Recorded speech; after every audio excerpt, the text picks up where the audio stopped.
We have a consumer alert here in Western New York. An East Amherst man says his phone number is being used to scam other people.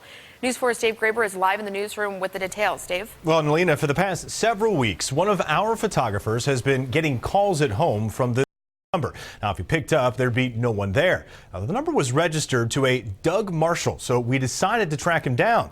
Turns out he's the victim of what's known as caller ID fraud or spoofing, but it's made life for Doug very difficult. The phone will not stop ringing. The phone rings one right after the other. I get over 200 calls per day. This is Doug Marshall, an East Amherst retiree who's not trying to sell you something. In fact, he didn't even call you. But someone or something is using his number and his name to make thousands of calls every day. People in the 716 area code will see my name and a 716 number, and they'll think it's a legitimate call, and they'll answer the phone. It's called caller ID fraud or spoofing, and unless there's a crime committed as a result, it's not illegal. There's really nothing that we can do on the state level, you know. For it to meet federal guidelines, it has to have specific requirements also, and a lot of times these spoofing cases don't even meet the federal requirements, so there's really nothing that can be done. That's what makes it so frustrating for Doug. Hours a day spent on the phone or screening calls. It consumes my time. They call me after midnight. They call me at 4 o'clock in the morning. Sometimes they're nice.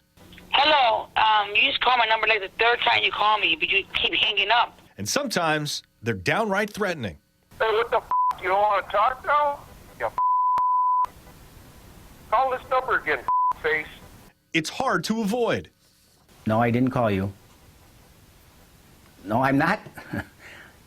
No, I haven't. No, I didn't. Yesterday was Thanksgiving. I would never do that.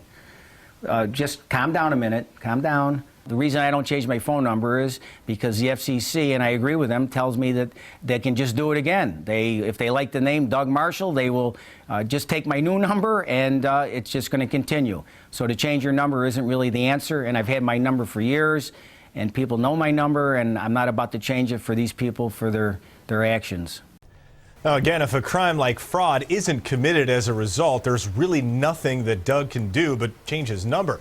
He does have a sense of humor about it, though, saying that he should run for office in East Amherst because just about everyone knows his name.